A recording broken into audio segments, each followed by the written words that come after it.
Assalamualaikum warahmatullahi wabarakatuh. Perkenalkan, nama saya Rahmatillah dengan NIM 2303100068 dari IT5. Saya akan menjelaskan tentang apa itu kultur jaringan.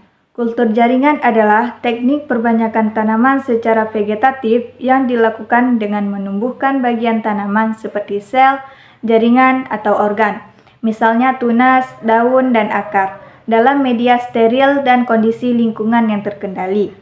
Teknik ini memungkinkan satu tanaman induk untuk menghasilkan ribuan tanaman baru yang identik secara genetik dalam waktu yang relatif singkat. Keuntungan dari kultur jaringan. Yang pertama, perbanyakan tanaman dalam jumlah besar dan cepat. Satu tanaman induk bisa menghasilkan ribuan tanaman baru dalam waktu singkat. Yang kedua, tanaman bebas dari penyakit. Karena dilakukan dalam kondisi steril, tanaman hasil kultur biasanya bebas dari virus atau patogen. Yang ketiga, menghemat ruang. Tidak butuh lahan luas karena proses dilakukan dalam botol atau tabung kecil. Yang keempat, menyelamatkan tanaman langka atau hampir punah. Jaringan kecil dari tanaman bisa dikembangkan menjadi tanaman utuh kembali. Kelemahan dari kultur jaringan adalah biaya yang mahal. Peralatan laboratorium, media, dan tenaga ahli membutuhkan investasi besar. Yang kedua, butuh keahlian khusus.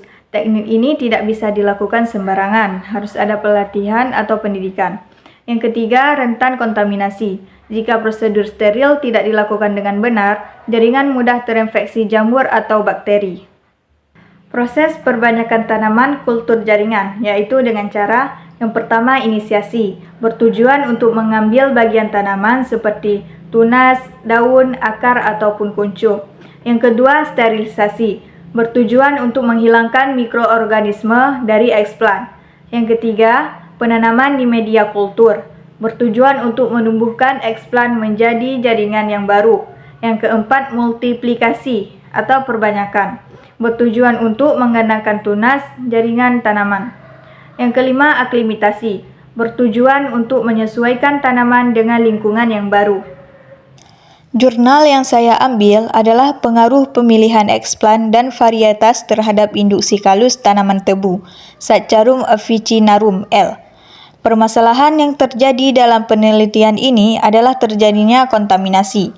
Kontaminasi adalah kondisi masuknya mikroorganisme asing seperti bakteri, jamur, atau virus ke dalam media kultur jaringan tanaman, yang dapat menghambat atau merusak pertumbuhan eksplan.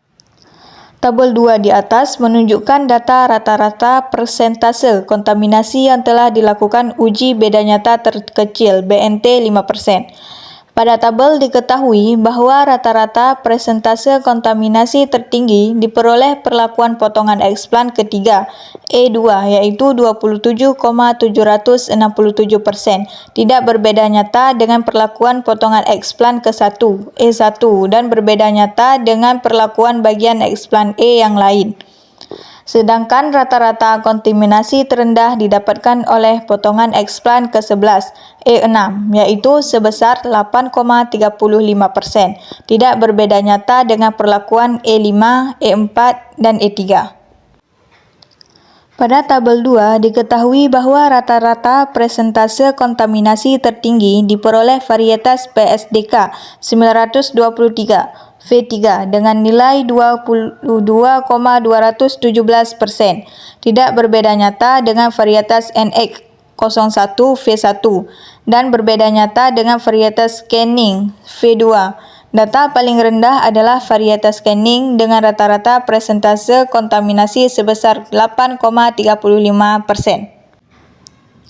Kontaminasi yang ditunjukkan pada penelitian ini memiliki penampakan yang berbeda-beda. Kontaminasi lebih banyak muncul pada awal pengamatan, yaitu pada 7 HST dan 14 HST. Setelah 21 HST dan seterusnya, tidak terjadi kontaminasi pada kalus yang sedang terbentuk. Kontaminasi dapat terjadi karena perlakuan pada eksplan yang digunakan kurang tepat. Inokulum jamur dan bakteri yang berukuran sangat kecil membuat kontaminasi seringkali sulit untuk dicegah. Media kultur yang mengandung gula dan nutrisi lainnya untuk pertumbuhan eksplan sangat cocok sebagai tempat hidup mikroorganisme yang memerlukan sumber makanan untuk pertumbuhan.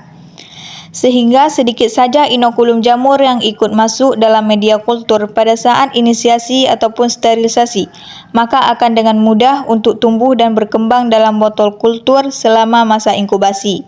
Media dan eksplan dapat terkontaminasi oleh jamur karena merupakan substrat yang baik bagi pertumbuhannya. Pencegahan kontaminasi dapat dilakukan dengan metode sterilisasi yang tepat pada eksplan dan media. Selain itu, tindakan yang tepat saat dilakukannya inisiasi juga mempengaruhi tingkat kontaminasi yang terjadi. Pada kasus lain, kontaminasi dapat terjadi apabila kultur dilakukan terlambat.